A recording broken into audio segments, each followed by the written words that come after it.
Buenas tardes a todos, a cada uno de los que nos están sintonizando por esta última noche, en esta semana tan especial, que sin duda alguna ha sido de bendición para cada uno de nosotros. Han sido temas bastante, quizás algunos controversiales, atingentes, contingentes, pero que sin duda alguna nos han permitido un poco tener más luces sobre lo que debe ser nuestra visión o nuestra vida como cristianos en este tiempo del fin.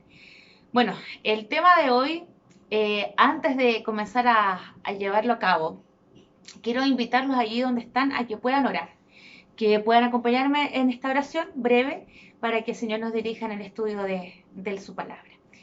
Querido Padre Celestial, te damos muchas gracias por todo lo bueno que tú eres con nosotros, por tu misericordia, por tu bondad, por, Señor, demostrarnos día a día, Señor, que somos importantes para ti y que tú estás interesado, Señor, absolutamente en nuestra salvación. Por eso rogamos, Señor, que en este momento al estudiar tu palabra, no sea yo, sino sea tu Espíritu Santo, Señor, quien dirija cada uno, Señor, del estudio que vamos a hacer hoy día, para que este mensaje de hoy no sea un mensaje más, sino que sea un mensaje que realmente, Señor, nos lleve a tomar decisiones concretas en nuestra vida. Todo lo pedimos y agradecemos en tu nombre, mi buen Dios. Amén. Bien, el título, bueno, de la temática es normalización del pecado. Ya, esa es la temática que corresponde tratar hoy día. Como bien mencionaba Alfredo hace un rato atrás, yo soy docente, soy profesora de química. Y la verdad es que cuando comencé a estudiar este tema, inmediatamente se me vino a mi cabeza algunas conductas que a veces son cotidianas y que tienen que ver justamente con normalizar algunas cosas que nosotros hacemos y que no son correctas, o más bien dicho, que implican infringir alguna norma o alguna regla. Como buena docente de química, uno de mis lugares favoritos es el laboratorio. Y es el lugar donde yo paso igual bastante tiempo y llevo a mis estudiantes. Mis estudiantes saben que hay dos reglas, bueno, hay varias reglas, pero dos reglas principales para llegar al laboratorio es, a ver si alguno me está mirando por ahí, el delantal, el uso del delantal y el uso de la antiparra. La antiparra es una especie de lente plástico transparente hecho de policarbonato que permite justamente la protección de los ojos. Ustedes comprenderán que de repente hay reacciones químicas que emiten ciertas gases o etcétera, y obviamente ante cualquier explosión que pueda existir, ya llámese así, los ojitos están protegidos. Entonces, bueno, cuando yo empecé a ejercer en los primeros años, me costaba que los alumnos tuvieran esta responsabilidad de llevar el delantal. Pero lo que más me ha costado y hasta el día de hoy es el uso del antiparra. Siempre pasa que llega el primer laboratorio del año y, bueno, un porcentaje la trae, pero el estudiante X no la trajo bajo cierta argumento, bajo cierta excusa. No, es que me pasó esto, no, es que me olvidé, o no, es que no alcancé a comprarla, o no, que lo encontré, etc. Entonces yo, corazón de abuelita, obviamente pensando que lo que vamos a manipular no es nada de mucho riesgo, por ejemplo, generalmente son laboratorios con agua con sal, cosas simples, yo digo, ya, está bien, por esta vez, por esta vez. No hay ningún castigo o ninguna consecuencia más fuerte que para el estudiante. Entonces me pasa que el siguiente laboratorio, el mismo estudiante, bajo otra excusa, llega sin antiparra. Y al final pasa que al tercer laboratorio pasa nuevamente lo mismo. Entonces a esta altura ya el estudiante normalizó, hizo habitual, que es lo que significa normalizar, hizo algo habitual no llevar las antiparras al laboratorio, porque por un lado ve que la profesora no le, cierto, aplica ningún castigo mayor que lo haga sufrir, ¿ya? Por así decirlo. Y por otro lado, tampoco él ve que en el laboratorio ocurra algo tan grave que le haga asumir la consecuencia de no usar las antiparras. Entonces, eh, me hizo inmediatamente eso reflexionar de por qué nosotros normalizamos el pecado, de por qué nosotros, algo que sabemos que está malo, terminamos transgrediéndolo finalmente lo hacemos algo habitual en nuestras vidas.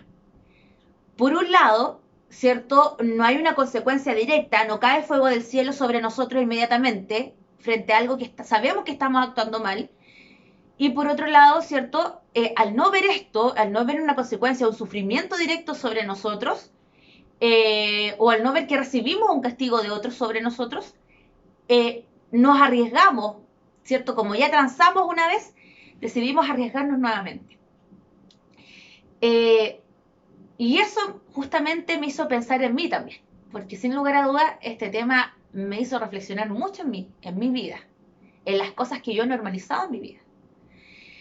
Pero antes y no quiero llevar simplemente ejemplos cotidianos, me quiero ir a la Biblia, porque en la Biblia nosotros encontramos un relato que justamente nos habla de alguien que comenzó a transar y comenzó a normalizar ciertas actitudes, ciertas cosas en su vida, y que finalmente lo llevaron a la perdición. Y este personaje, la verdad es que sinceramente yo antes, si bien es cierto, conocía de manera general su historia, nunca la había estudiado con tanta exhaustividad como ahora. Me generó varias cosas, entre esos penas.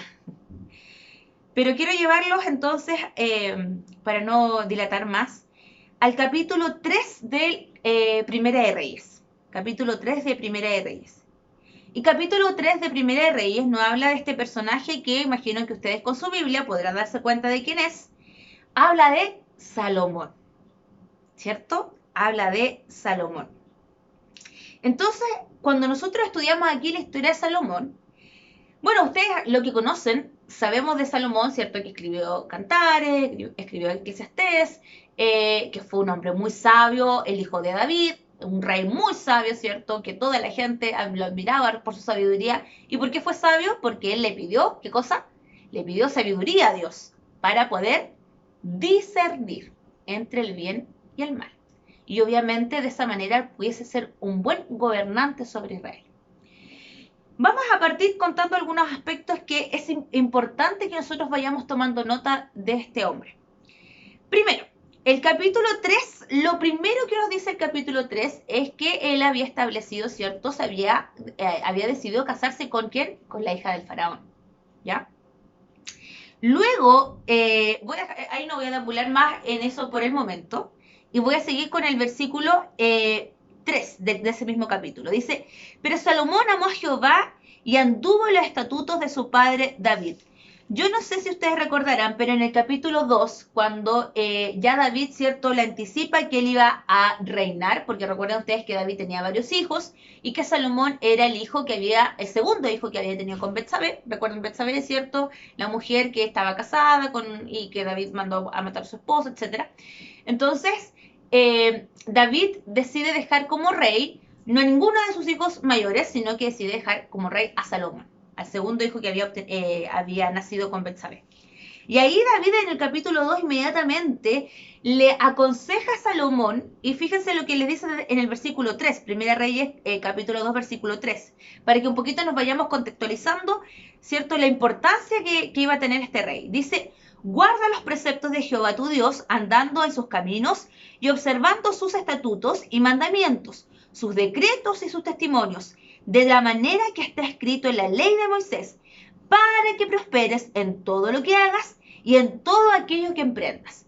Inmediatamente, antes de que Salomón asumiera como rey, David le dice, mira, si tú quieres que te vaya bien, si tú quieres tener prosperidad, la clave es esta, es que tú obedezcas a Dios, es que tú sigas sus estatutos, es que tú obedezcas la ley. Y ojo, no le dice algunos mandamientos de la ley, le dice la ley. Entonces, y finalmente dice, ¿para qué? Para que prosperes en todo lo que hagas. Para que prosperes en todo lo que hagas y en todo lo que emprendas. O sea, ¿tú quieres tener éxito? Esta es la clave del éxito.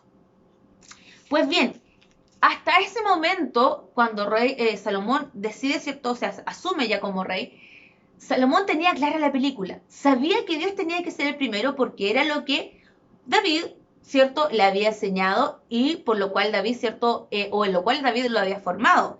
De hecho, aquí vuelvo nuevamente al capítulo 3, versículo 3, dice, pero Salomón amó a Jehová y anduvo en los estatutos de su padre David. O sea, Salomón estaba aplicando los consejos que David, su padre, le había dado. Y aquí nos encontramos, ¿cierto?, con el versículo 5, con esta gran pregunta que yo me imagino que más de alguno de ustedes quizás desearía que Dios le hiciera esta pregunta, que dice, versículo 5, pide lo que quieras y yo te lo daré. Yo me imagino que más de alguno de nosotros, sobre todo ahora que está un poco complicada la cosa con todo lo que está pasando en nuestro entorno, si a nosotros nos dijeran, pide lo que quieras que yo te lo daré, probablemente pensaríamos en todas las necesidades que estamos teniendo en estos minutos y obviamente pensaríamos en satisfacer esas necesidades. Pero lo llamativo aquí de Salomón es que él consideraba que su mayor necesidad no era la riqueza, ni nada por el estilo, ni nada material. Su necesidad, y aquí lo dice versículo 7, dice, ahora pues Jehová, Dios mío, tú me has hecho rey a mí, tu siervo, en lugar de David, mi padre. Yo soy joven y no sé cómo entrar ni salir. Cuando Dios, Jehová, le dice esto a Salomón, él inmediatamente mira su condición. ¿Cuál era su condición? Primero, que era joven, era un jovencito aún. Y segundo, disculpando la expresión, no tenía idea dónde estaba parado. Entonces, como era joven y por otro lado, sabiendo que tenía cero experiencia, que no sabía nada de la vida y que obviamente, ¿cómo iba a enfrentar el reinado? Él le dice el versículo 9, concede pues a tu siervo un corazón que entienda para juzgar a tu pueblo y discernir entre lo bueno y lo malo. Pues, ¿quién podrá gobernar a este pueblo tuyo tan grande? Entonces aquí vemos inmediatamente la humildad de Salomón. O sea, lo había criado bien David. Bueno, David y Betsabé. Entonces, él inmediatamente mira su condición y dice, Señor, yo soy jovencito, mira, tengo tanta edad, no tengo herramientas para guiar este pueblo. Por favor, dame la capacidad para poder, ¿cierto?, dirigirlo, para poder juzgarlo y para discernir entre lo bueno y lo malo. Discernimiento, fíjense ustedes, discernimiento. Discernimiento es la capacidad, ¿cierto?, justamente de eso, de poder saber distinguir entre lo bueno y lo malo. Y él pide eso. Y uno, bueno, nosotros vemos después del versículo, en los versículos siguientes, que Dios, Jehová, le dice, perfecto, obvio, o sea, te lo voy a dar. Pero más aún, fíjense lo que le dice en el versículo 13. Voy a obrar conforme a tus palabras, te he dado un corazón sabio y entendido, tanto que no ha habido antes de ti otro como tú, ni después de ti se levantará otro como tú. También te he dado cosas que no pediste, riquezas y gloria, de tal manera que entre los reyes ninguno haya como tú en todos tus días. Y si andas en mis caminos guardando mis preceptos y mis mandamientos, como anduvo tu padre David, yo alargaré tus días. O sea, yo me imagino, obviamente, que Dios le dice, perfecto, o sea, maravilloso.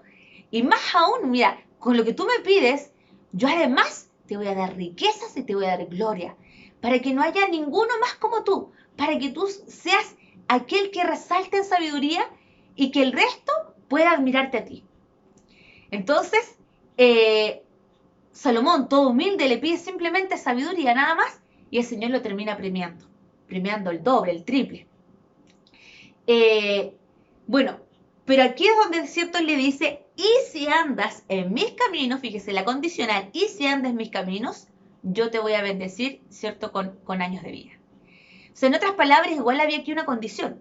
La condición era que él no tenía que apartarse de este camino o no tenía que apartarse, ¿cierto?, de Dios. Bueno, si nosotros seguimos leyendo los capítulos siguientes, que no los voy a seguir a leerlos por completo, pero, por ejemplo, en el mismo capítulo 3, versículo 29 y 30, dice, Dios dio a Salomón sabiduría y prudencia muy grandes y tan dilatado corazón como la arena que está a la orilla del mar. Era mayor la sabiduría de Salomón que la de todos los orientales y que toda la sabiduría de los egipcios. Fue más sabio que todos los hombres. Fíjense ustedes lo que recalca de él. O sea, Salomón pide sabiduría para discernir, para poder elegir, para no equivocarse. Dios se la da, Dios se la concede. Y él llegó a un nivel, a un estatus sumamente alto, como dice la Biblia. Ninguno antes de él ha sido igual a él, ni ninguno después será igual a él. Y bueno, señala el versículo 24 del capítulo 4, que toda la gente venía a visitar a Salomón para admirar su sabiduría, para pedir su consejo, para aprender de él, porque también, cierto, él fue sabio en algunas áreas del saber. Pues bien, si nosotros seguimos avanzando, ya, nosotros tenemos clarito aquí que obviamente después él edifica el templo, si ustedes siguen leyendo los capítulos siguientes, hay muchas cosas que hizo Salomón en virtud de esta sabiduría que él tenía, pero desde el capítulo 9, desde el capítulo 11, nosotros nos encontramos con un panorama distinto. Y allí lo primero que dice, por lo menos en mi Biblia, dice apostasía y dificultades de Salomón.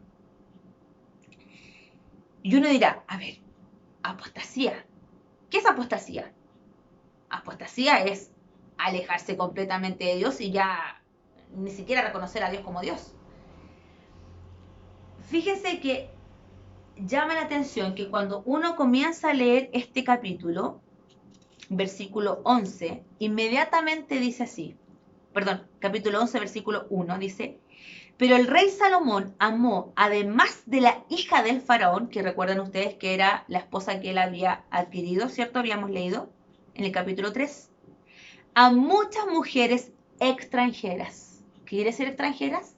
Que no eran israelitas y por lo tanto no tenían su cultura, su tradición, sus creencias. O sea, ninguna de las mujeres que él, con las cuales se vinculó, tenía sus creencias. ¿Y qué dice? De Moab, de Amón, de Edom, de Sidón y Eteas.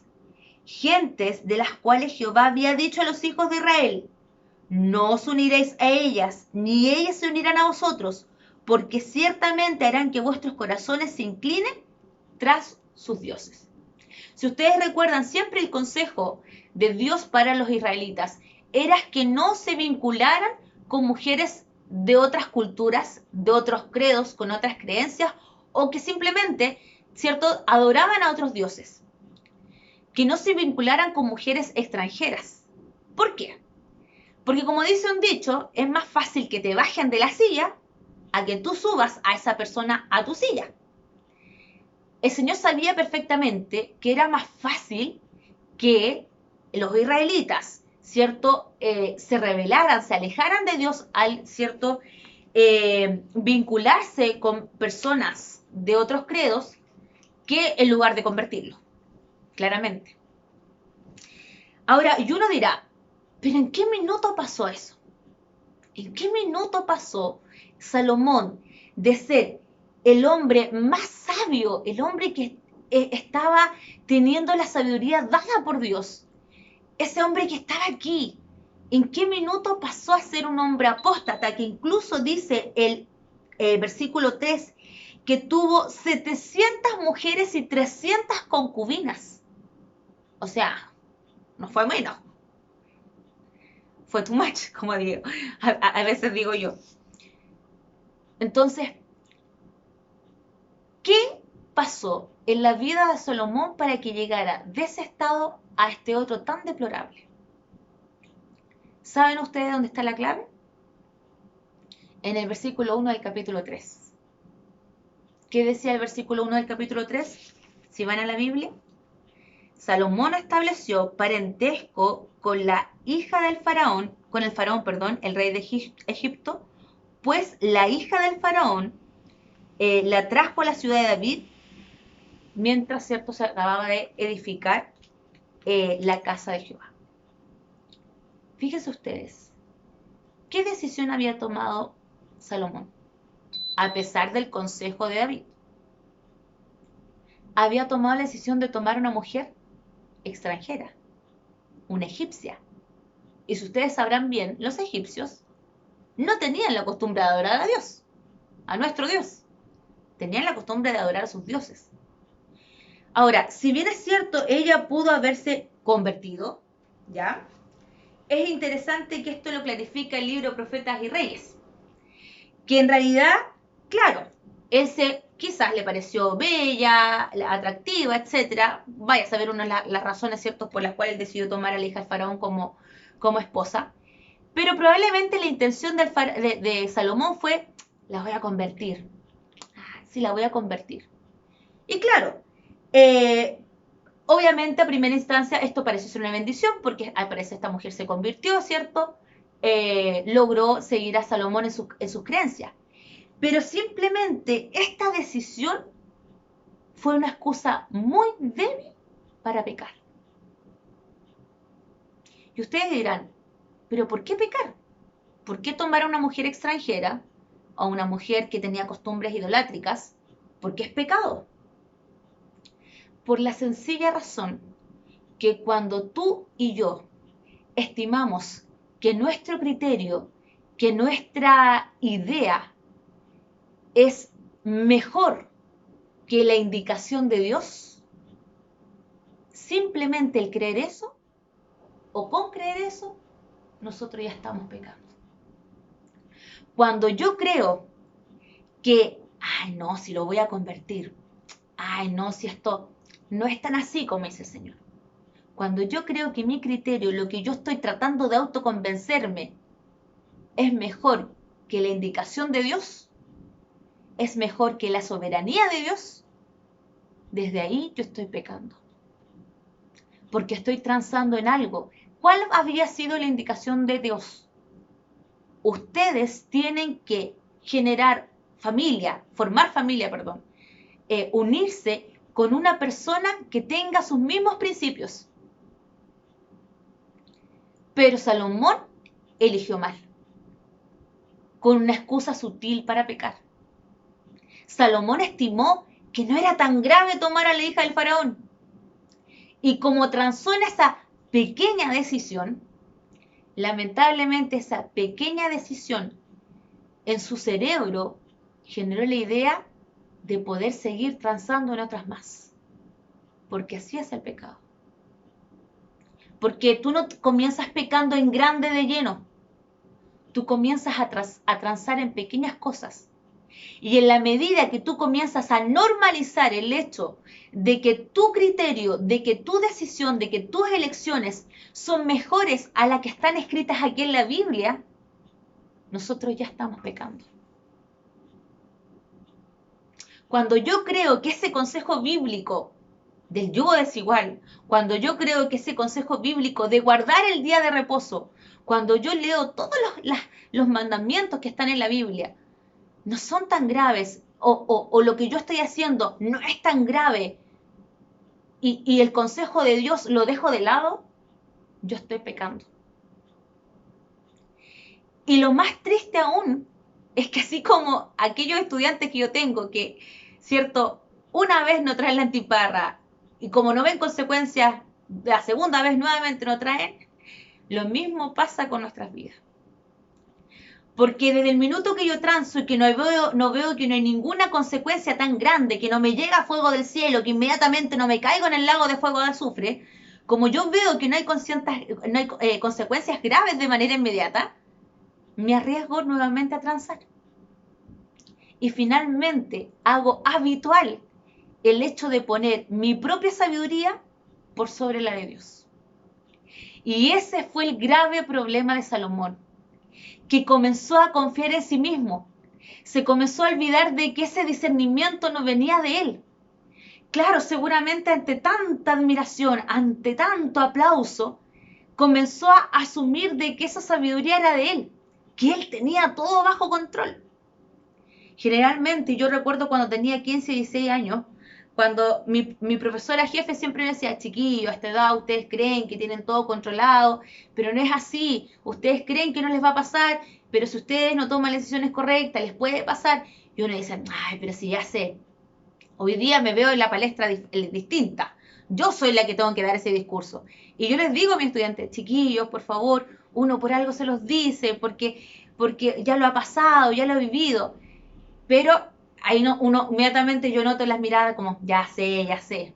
Porque los seres humanos somos así. Porque cuando alguien nos dice, alguien nos llama la atención, inmediatamente nosotros asumimos, pero si yo tengo todo bajo control. Pero no es así. Porque el control no viene de ti ni de mí. Tú no tienes nosotros no tenemos la capacidad suficiente para decir, de esta agua no voy a beber. Porque tal vez hace 10 años atrás, mi vida espiritual, yo podría decir que mi vida espiritual era muy buena. Pero mi vida, yo no puedo vivir de lo que tuve alguna vez. Salomón se creía fuerte por lo que él había tenido directamente con Dios alguna vez. Pero tu vida espiritual no depende de lo que tú tuviste alguna vez. Porque tu vida espiritual es algo diario. Tu relación con Dios es algo diario. Es algo constante, porque del minuto que nosotros descuidamos un poco, comenzamos a confiar en nosotros mismos y comenzamos a transar. Y comenzamos a normalizar cosas que quizás antes jamás las hubiésemos normalizado en nuestras vidas. Y lo más triste es que cuando nosotros transamos en una cosa, en una sola cosa, tu cerebro automáticamente comienza a darse la posibilidad de transar en otras más. Porque así es el cerebro. El cerebro se impacta una vez, pero después ya luego normaliza. El cerebro funciona así. Inmediatamente me hace recordar cuando mi hermana visitó por primera vez Iquique, nunca había conocido el desierto y ella impactada porque literalmente dijo está todo pelado. Pero al cabo de un par de días ella se había olvidado que estaba todo pelado. Y así es nuestro cerebro. Nuestro cerebro al principio genera ese conflicto, pero después que nosotros comenzamos a repetir la acción, nuestro cerebro lo normaliza. Nuestra tendencia, recuerden, es siempre hacia el pecado. Nuestra tendencia no es ir hacia Dios, lamentablemente. La forma que nosotros tenemos para mantener esa relación constante y no equivocarnos y no llegar tan al fondo como llegó Salomón, es simplemente que no olvidemos que la sabiduría, que el discernimiento no viene de nosotros, viene de Dios. Y para poder obtener ese discernimiento, yo necesito acudir a Dios. Si yo no acudo a Dios, si yo no busco a Dios, si yo no reconozco a Dios, me estoy arriesgando a llegar a un estado tan deplorable como lo alcanzó Salomón. Porque dice el versículo 11 que incluso, capítulo 11, versículo 4, dice, y su corazón no era ya perfecto para con Jehová su Dios, como el corazón de su padre David. Fíjense ustedes que Salomón no simplemente llegó a adorar a un dios de esos idólatras. Salomón llegó a adorar a la diosa de los sidonios, a los de los moabitas, a Quemos, a Moloc. ¿Saben ustedes quién era Moloc? Moloc era el dios al cual sacrificaban niños. Salomón llegó a sacrificar niños a dioses ajenos que obviamente no eran Dios. Imagínense ustedes a dónde llegó. Entonces, él dice, versículo 9, y se enojó Jehová contra Salomón, por cuanto su corazón se había apartado de Jehová, Dios de Israel, que se le había aparecido 2 veces.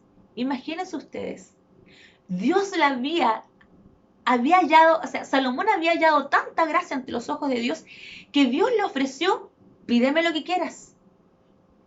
Pero de ese estado tan alto espiritualmente, fíjese de dónde había llegado Salomón. Simplemente con comenzar a transar una decisión que no era tan grave. Saben que a mí me hizo reflexionar mucho esto, porque inmediatamente empecé a ver mi vida. Empecé a ver mi vida y empecé a analizar qué cosa en los últimos 10, 15 o 20 años yo he transado y me he equivocado o he reincidido. Y me dio temor porque yo dije, yo no quiero llegar a equivocarme o perder la salvación. Finalmente, bueno, hay algo importante aquí, que la apostasía de Salomón fue gradual. Esto no fue de un día para otro, fueron años. O sea, esto tardó años. Y Satanás fue muy sutil y utilizó herramientas muy imperceptibles a los ojos de Salomón para que Salomón desviara su mirada de Dios y comenzara a normalizar actos idolátricos. Satanás trabaja de manera muy sutil, conociendo perfectamente cuáles son nuestros talones de Aquiles, cuáles son nuestras debilidades, hacia qué punto nos puede atacar. Pero fíjense ustedes que finalmente, bueno, antes de ir a la parte culmine de esta historia, otro factor importante también que añadir es que Salomón como rey, lamentablemente con estas decisiones no solamente se arrastró a sí mismo, Salomón también arrastró al pueblo de Israel. Porque ya los israelitas, al ver que su rey se vinculaba, se inmiscuía con mujeres extranjeras e idólatras, el pueblo de Israel comenzó a hacer lo mismo. Comenzó a generar lazos, vínculos con personas que no tenían sus creencias. Por lo tanto, la idolatría lamentablemente se comenzó a asentar en Israel. Entonces, fíjense ustedes que las decisiones que nosotros tomamos no solamente recaen sobre nosotros o las consecuencias recaen sobre nosotros. Las decisiones, esas pequeñas decisiones que nosotros transamos, también repercuten en nuestro entorno, en nuestra familia, en nuestros cercanos. Y lamentablemente, si yo me arriesgo hacia perdición, también estoy arriesgando al resto. Y lamentablemente, Salomón también arriesgó al pueblo de Israel. Entonces, imagínense, de ser un hombre, un líder, al cual todos querían mirar, Salomón pasó a ser un rey déspota, tirano, opresor. O sea, todo lo contrario a lo que David, su padre, le había aconsejado y a lo que Dios tenía proyectado para él. Finalmente, quiero leerles este párrafo antes de ir culminando con este relato. Dice, Salomón había sido dotado de sabiduría admirable, pero el mundo le atrajo y los desvió de Dios. Los hombres de hoy no son más fuertes que él.